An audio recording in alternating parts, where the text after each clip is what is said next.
My name is Camille J. Arroyo. I'm 30 years old. If you'd paused the night right before my sister walked in, you'd have thought you were looking at one of those montage moments from a movie, the part where everything finally works out for the main character. The ceremony had gone flawlessly. The lights were warm and soft, spilling across the tables like candlelight. People weren't just politely smiling. They were glowing with that kind of happiness you can feel in your chest. My husband, Daniel, looked at me like I was the only person in the room. Our first dance had gone perfectly. Even my usually anxious brain had calmed down long enough to let me feel it. For the first time in a very long time, I was exactly where I was supposed to be. Then Alyssa arrived. She was late enough for everyone to notice. The music didn't literally stop, but I swear it stumbled for a second. She stepped into the venue like it was a runway. Head high, hair perfect, a small smirk at the corner of her mouth. Her entrance would have been dramatic enough on its own, but it was what she was wearing that punched the air out of the room. White, not off-white, not cream, not champagne or pearl, or, oh no, this is actually blush if you look close. White, a floor-length, fitted, full-on wedding white gown that caught the light like it was doing it on purpose. I watched the realization pass across people's faces like a wave. One of Daniel's uncles actually leaned over and whispered to me, "Is this some kind of bit?" It wasn't a bit. Alyssa just didn't care. She never has. She walked in like the whole day was about her, and somehow, without saying a single word at first, she sucked half the oxygen out of the room. Guests shifted in their chairs, eyes flicking between me and her, waiting to see what I'd do. What I did was nothing. I felt Daniel's hand tighten lightly around mine. I caught his eye and saw the question there, but also the decision. He glanced at Alyssa once, then turned back to me and smiled like she wasn't even there. It shouldn't have made me want to cry, but it did.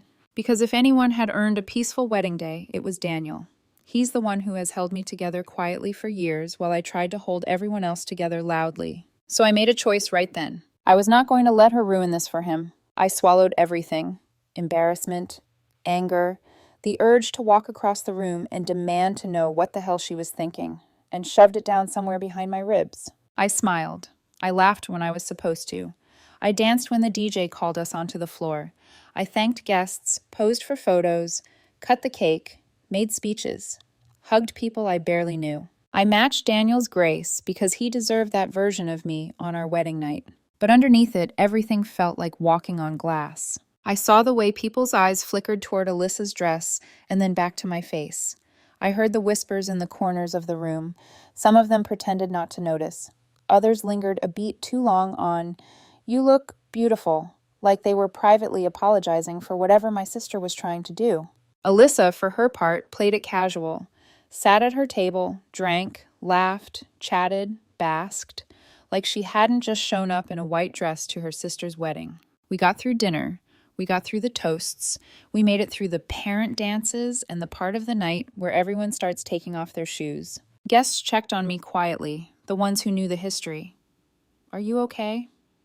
Do you want me to say something?" I shook my head each time. I was not going to give her the satisfaction of a scene. For a while, it almost felt like we'd made it. The tension in my shoulders started to loosen. The music got louder, people got drunker, the lights seemed warmer. I watched Daniel laugh with his friends and thought maybe we'd outrun it. Then Alyssa stood up. She was at a table near the dance floor, glass in hand, a large, bulbous wine glass glinting with dark red liquid under the fairy lights. The DJ had just lowered the music, that in-between space where people sometimes do last-minute toasts. For half a second, I wondered if this was it, if she'd decided to smooth it over. Maybe she'd clink her glass, make some half-hearted speech about being proud of me, and we'd call it even. Alyssa turned, not to me, but to Daniel. "Here's to the family fraud in white," she said. Her voice cut through the room like a knife. There was a half-beat where no one reacted, because no one quite believed she'd said it. Then she threw the wine. Not at Daniel. At me. I didn't have time to move. The wine hit full on, cold and sticky, exploding into my bodice and cascading down the front of my dress like a slow-motion bloodstain. Dark red streaks soaked the lace, dripping onto the floor, blooming across the fabric in ugly, jagged shapes. Someone near us actually laughed, a brittle, confused little sound, then choked it back when they realized it wasn't a joke. The room went silent. One of Daniel's cousins dropped her glass.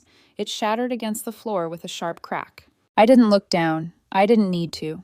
I could feel the weight of the stain, the chill of the wine, the eyes of 100 people on me. My mother reacted next. Not to me, to her. She rushed straight to Alyssa, grabbed her by the arm, pulled her half behind her like a child caught misbehaving. She didn't mean it, Mom hissed, loud enough that at least 3 tables heard. Of course she meant it. Alyssa never does anything halfway. When she's hurt, everyone burns until she feels warm again. If she's miserable, she will drag the whole room into misery with her rather than sit in it alone. Daniel stepped toward me, his face a storm of fury and concern. Cam, I held up a hand, tiny, absurd gesture, and heard my own voice come out strangely calm.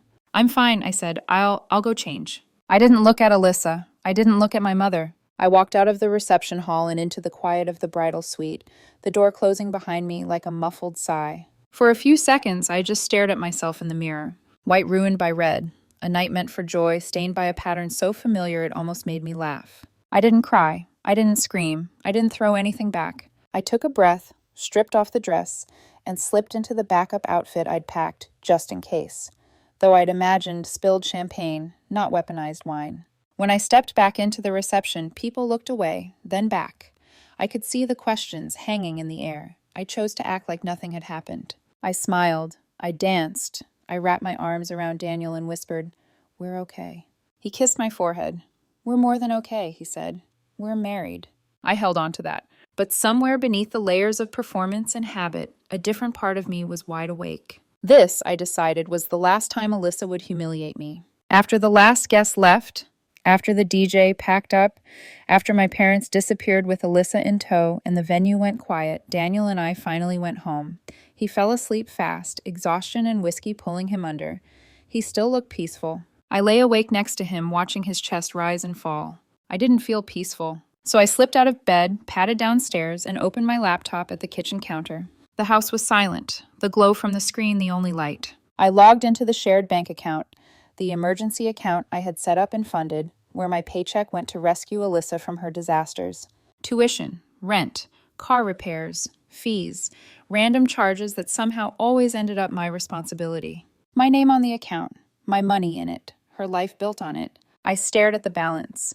The number looked obscene suddenly, like a monument to my own inability to say no. Then I went into the settings and froze the account. No warning, no explanation, just one decisive click. Done! I closed the laptop, poured myself a glass of water, and stood at the sink until my breathing slowed. Upstairs, Daniel shifted in his sleep, then settled again. For the first time in years, I made a financial decision that didn't factor in how it would save Alyssa. The next morning, at 8:40 a.m., somewhere across town, or maybe already halfway to campus, Alyssa got an email. Final payment failed, enrollment withdrawn. At 8:41 a.m., my phone started ringing. It was my mother. I watched it buzz on the counter while I stirred sugar into my coffee. I knew exactly how the conversation would go if I picked up. How devastated Alyssa was, how out of character this all was, how I had overreacted. So I let it ring, once, twice, 3 times. By the 5th missed call, a text came through. "What did you do to your sister?" I stared at it for a moment, feeling a strange, twisted smile tug at my lips. I answered with one word. Nothing. Because for 30 years, I'd done everything. Freezing the account wasn't cruelty. It was the first time I'd removed my hands from under her feet and let her feel the ground on her own. And whether my family knew it yet or not, that was just the beginning. The thing about my mother is she doesn't pace her anger. She front-loads it. By 9 o'clock a.m., I had 6 missed calls, 3 voicemails, and 1 text accusing me of attempted murder on Alyssa's future. I didn't listen to the voicemails. I knew how they'd sound. My mother's voice pitched too high, weaving in and out of sobs while never once actually saying, "We messed up." I was standing at the kitchen counter with a mug of coffee when my phone started ringing again. Same number, same ringtone that had always meant, "Drop everything. There's a fire." I stared at it until it went still. By then, Daniel had wandered into the kitchen in pajama pants and a t-shirt, hair all over the place, eyes squinting against the light. He kissed my cheek, reached for a mug, and glanced at my phone. "You're not going to answer?" he asked. "Not yet," I said. He studied my face for a moment, then nodded. Good. He didn't ask for details. He didn't press. That was the thing about Daniel. He trusted my instincts even when my own family didn't.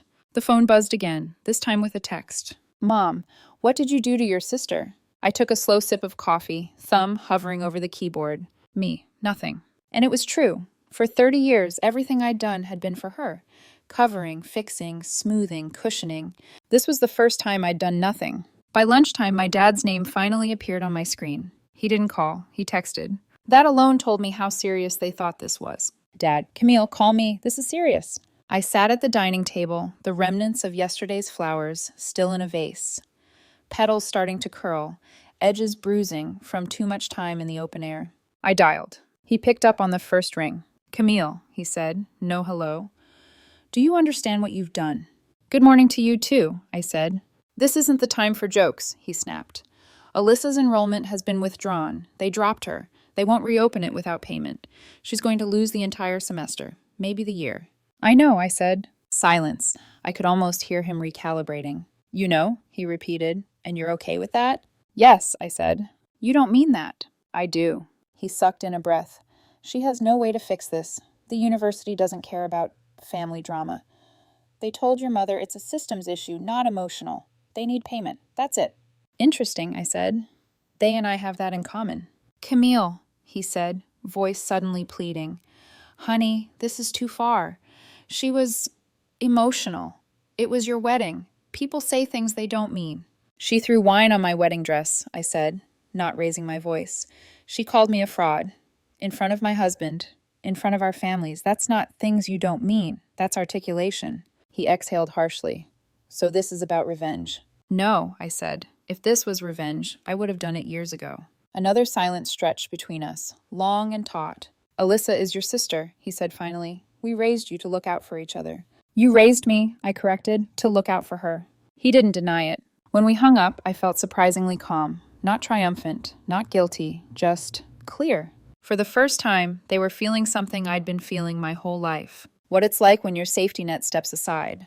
That afternoon, I opened my laptop again. The shared account was frozen, but that wasn't the only place Alyssa lived rent-free. I logged into the health insurance portal. When Alyssa's temp job didn't offer benefits 2 years ago, I'd quietly added her to the plan Daniel and I shared. Just until she gets on her feet, I'd told myself. She never did. Her name was still there under dependents. I hovered over it for a second. Not because I hesitated, but because part of me wanted to mark the moment. Then I clicked remove. The system warned me, removing a dependent will change coverage. I clicked confirm. Next, I opened the student loan portal. In my name, for loans not attached to my degree. When Alyssa missed the grant deadline, she'd called me sobbing. I can't lose this, Cam. I'm finally trying, she'd said. I'd signed as a responsible party, set up automatic payments for her minimums, promising myself I'd help just until she got stabilized. I navigated to the settings and canceled the autopay. Another warning. Failure to pay may result in default. I let that sit on the screen for a few seconds, like a caption under our entire relationship. Then I clicked confirm. No dramatics, no announcements. I just quietly closed exit after exit, letting the structure of her life finally stand on its own weight. The next day, Mom tried a different tactic. She texted a picture of Alyssa's university acceptance letter, the same one she'd framed on the mantel last year, bragging to anyone who visited about her baby girl making something of herself. Mom, you were so proud of her then. How can you take that away from her now? I stared at the image. What she didn't understand was that I wasn't the one taking anything away. I'd given Alyssa more chances than she'd ever earned. I locked my phone without replying. Late that night, brushing my teeth beside Daniel, his phone buzzed. He glanced at the screen, frowned, then turned it toward me. A DM from my mother. Mom, I didn't want to involve you, but I'm worried about Camille. She's being controlling, punishing her sister. Please watch for that behavior. It can get worse. Daniel snorted toothpaste foam and nearly choked laughing. He wiped his mouth, then read the message in a dramatic stage whisper. Punishing her sister, he repeated. Baby, if that was your intention, you're way more restrained than I would be. I laughed too, but it died quickly, because that was the moment it crystallized. They weren't trying to get me to forgive Alyssa. They were trying to shame me back into character. The stable one, the fixer, the problem solver who quietly absorbs everything and begs for scraps of gratitude. They wanted me back on script. I dried my hands and grabbed my phone. For the first time since the account freeze, I texted my mother. Me. If Alyssa apologizes directly to Daniel, I'll consider talking. No response. Of course there wasn't. Alyssa doesn't apologize, especially not to other women. And now, not to the man who watched her humiliate his wife in the ugliest way possible. So the silence continued, but it had shifted. Before, my silence was endurance. Now, it was a line. And I had no intention of stepping back over it. Silence has a weight to it. By day, 2 after the wedding, it hung over my phone like humidity. Dense, heavy, something you could feel even when nobody was texting. The calls from my mother slowed. My dad didn't reach out again. Alyssa was quiet, which for her wasn't calm. It was strategy. They were regrouping, rewriting the script, trying to figure out how to get me back in my old role. The predictable one, the fixer, the woman who handled everyone else's storms and called it family. But I wasn't stepping into that part anymore. And the moment they realized it, things began to break. I started with facts, not feelings. I called Alyssa's university, something I'd done dozens of times on her behalf. The academic advisor recognized my name immediately. "Camille, is everything okay?" "Fine," I said, just confirming her enrollment status. A pause, papers rustling, keystrokes. Then, "She's been withdrawn. Payment deadline passed. Space was offered to another student." I nodded, even though she couldn't see. "And her housing?" "Campus housing is tied to active enrollment. She has 14 days to vacate." 14 days. I thanked her, hung up, and set my phone down. I didn't smile, didn't celebrate, didn't feel vindicated. I just felt done. A few hours later, Alyssa finally broke her silence. A single text. A thumbs up emoji. No explanation, no apology, not even a real sentence. Like she was signaling to a coworker that the meeting room had been booked. It would have been funny if it weren't so predictable. I didn't answer. The next morning, a voicemail came through. Her voice was breezy, forced chipper, too fast. "Hey, Cam, looks like the account froze? Maybe the bank flagged something?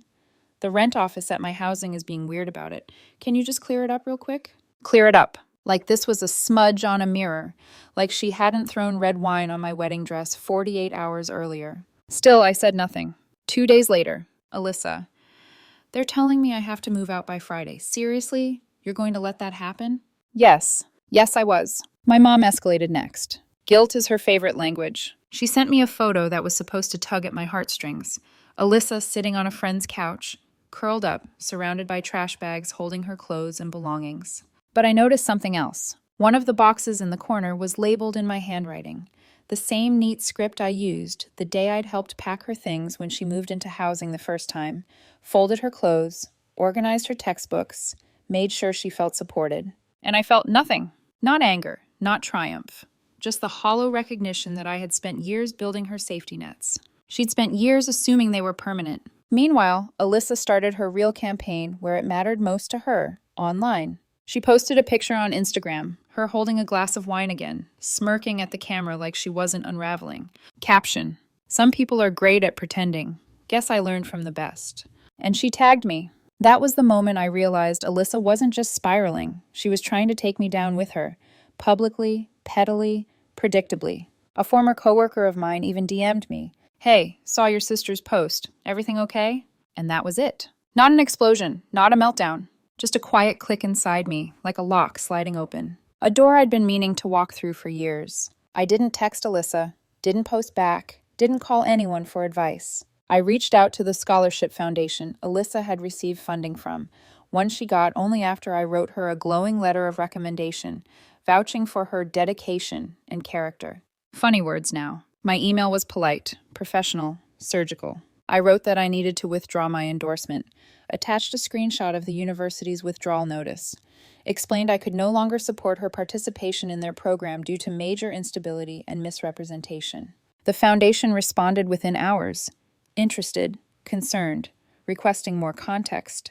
I gave it clean, factual, emotionless. By the next afternoon, Alyssa's scholarship was revoked. No ceremony, no drama. Just a small administrative update in a system somewhere. Scholarship rescinded. She found out almost instantly. 3 calls in a row. Ignored. Then a 4th. This time I answered. Her voice burst through the line, frantic, furious, panicked.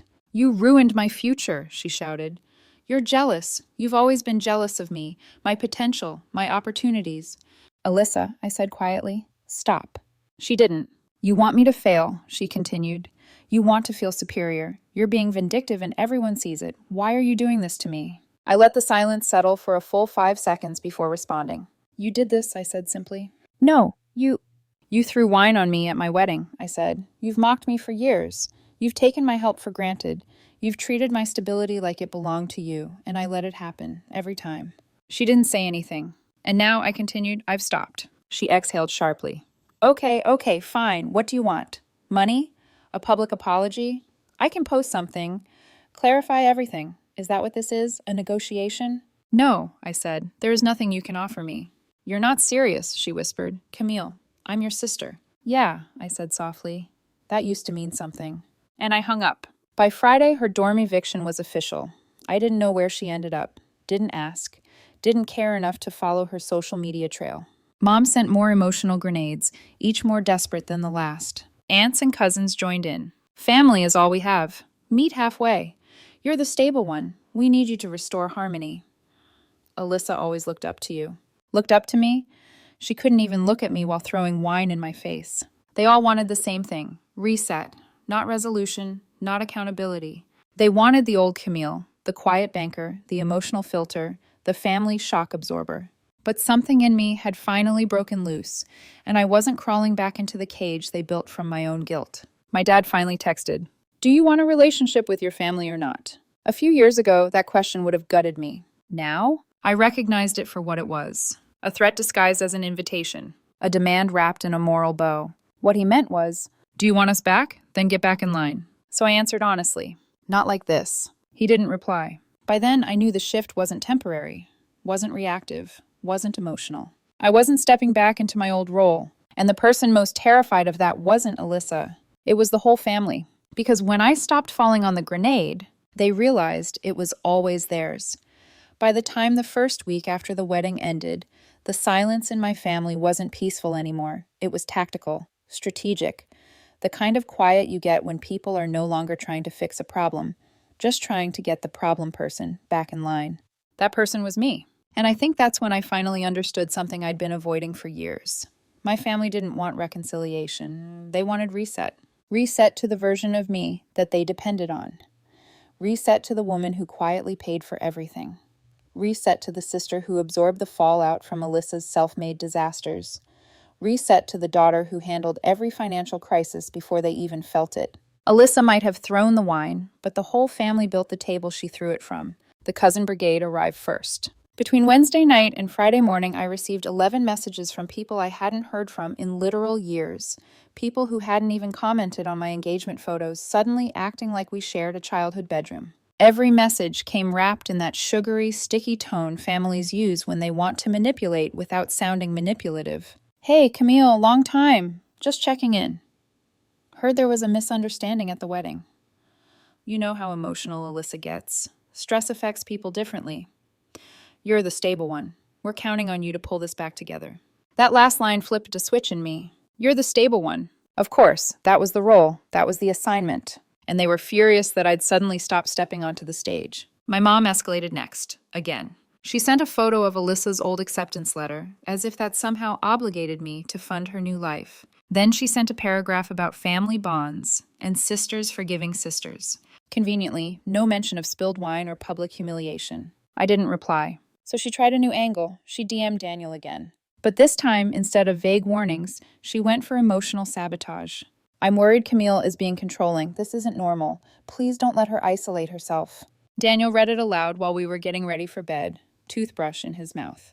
His eyebrows flew up. He spit foam into the sink and wheezed. "You controlling?" Then he put on a mock-serious voice. "Sweetheart, should I be concerned? Are you about to forbid me from, what, using Netflix?" I laughed. He laughed. But inside, a bitterness prickled. My mother hadn't messaged me that gently in years. But a man I married 48 hours ago, she treated him like a hostage negotiator. I sat down on the edge of the tub. "She's not trying to fix this," I murmured. "She's trying to shame me for not playing my role." Daniel nodded. "Then stop playing it." Later that night, I texted my mother. Just one sentence. "If Alyssa apologizes directly to Daniel, I'll consider talking." Alyssa apologize? To my husband? For humiliating me? Never happening. And I think Mom knew it. No reply came. Not that night, not the next, not ever. April 6th was when the real break happened. My dad texted me privately. "Do you want a relationship with your family or not?" No context, no softness, no curiosity about how I felt. Just a line in the sand. If I didn't clean up the mess Alyssa made, I was the one severing ties. If I didn't sacrifice myself again, I was walking away. If I didn't forgive instantly, I didn't love them. But that's not what the question really meant. What he meant was, do you want a relationship with your family the way it currently functions? And the answer was easy. Not like this. He didn't reply. Over the weekend, Daniel and I were invited to dinner at his parents' house, a quiet, warm home where love didn't feel like a transaction and boundaries weren't treated like betrayal.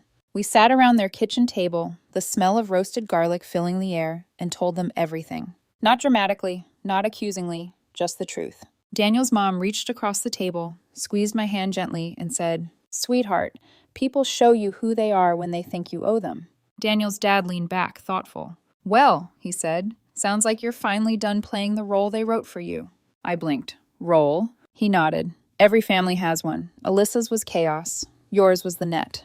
And then he asked something nobody in my family had ever asked me. "So, Camille, what do you want to do next?" It hit me harder than I expected. Because I'd been so focused on stopping Alyssa's freefall, I hadn't paused to imagine my own next step. For my entire adult life, every time something went wrong for Alyssa, I thought, what should I do? But for the first time, someone was asking, what do you choose? And that was a different question entirely. Over the next few days, I noticed something strange. My mom wasn't updating me with hourly panic texts. My dad wasn't calling to negotiate. Alyssa wasn't blowing up my phone. Even my cousins had quieted down. At first, I thought maybe they'd finally backed off. Then my aunt texted, "We don't know what happened, but freezing someone's life like this, it's not okay. She made a mistake. This is extreme." Extreme. No one had used that word when I paid Alyssa's rent for 3 months while she figured things out. I bailed her out of that pyramid scheme disaster. I covered her car rental after she drove uninsured. She insulted Daniel at my graduation. She called me insecure and lucky, and a dozen other cuts disguised as jokes. She walked into my wedding wearing bridal white, but the moment I stopped paying, suddenly I was a monster. That's when I realized this wasn't about consequences. It was about access. Access to me, my income, my emotional labor, my stability. And when I locked the door, they didn't mourn the relationship. They mourned the loss of the benefits. Then something happened that not even I expected. On Monday morning, I called Alyssa's academic advisor again, not as a sister, but as a formality. "Has she applied for reinstatement?" I asked. "No," the advisor said gently. "Not even attempted." She was spiraling and hiding it. If my parents knew she hadn't re-enrolled, they'd have been banging down my door again. But they hadn't said a word, which meant she still hadn't told them the truth. That's when I realized Alyssa wasn't done hitting the ground. She hadn't even found it yet, and I wasn't about to cushion her landing. On Tuesday morning, just past 8 a.m., someone knocked on our door. Not a frantic knock, not a family knock. You know, the kind, loud, desperate, rapid fire, like they're trying to break the silence along with the wood. This was a single, hesitant knock. Daniel opened our bedroom door slightly and called down the hall. "Camille, someone's here." I slipped on a sweater and walked downstairs, half expecting my mom, half fearing Alyssa, and fully bracing for impact. But it wasn't either of them. It was Jason, Alyssa's ex. The one she had publicly torched a year ago. The one she'd claimed never deserved her energy. He looked terrible. Thin. Hollow-eyed. Shoulders curved inward like life had been pressing down on him since the last time I'd seen him. Even his voice sounded frayed at the edges. "Hey," he said, offering a tiny, sheepish nod. I'm not here for drama." Daniel stepped behind me, not aggressively, but with that quiet, protective stance he always defaulted to when he sensed my family hovering near. Jason swallowed. I ran into Alyssa. I felt something cold settle in my stomach. "Where?" He shifted uncomfortably. "A pay-by-the-week motel, off Route 7, the one near the old gas station." I blinked.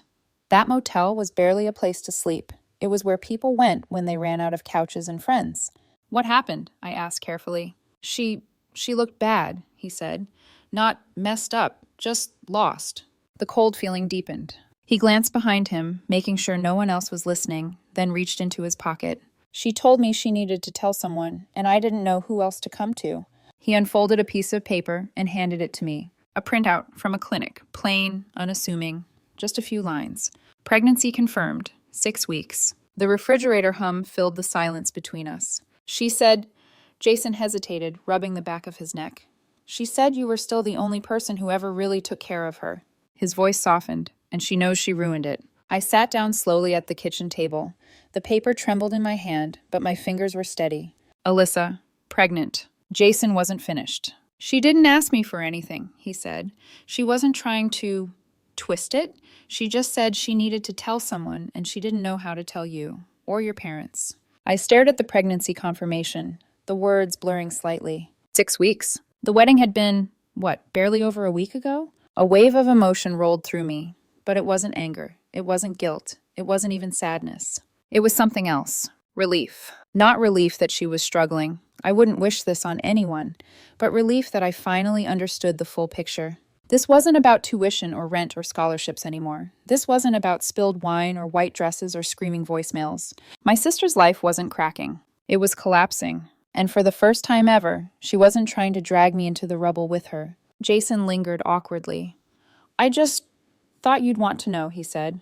Daniel thanked him, shook his hand, and gently closed the door. We stood together in the quiet, the early morning sunlight creeping across the hardwood floor. I sat back down at the kitchen table and unfolded the page again. Pregnancy confirmed. 6 weeks. Daniel sat across from me.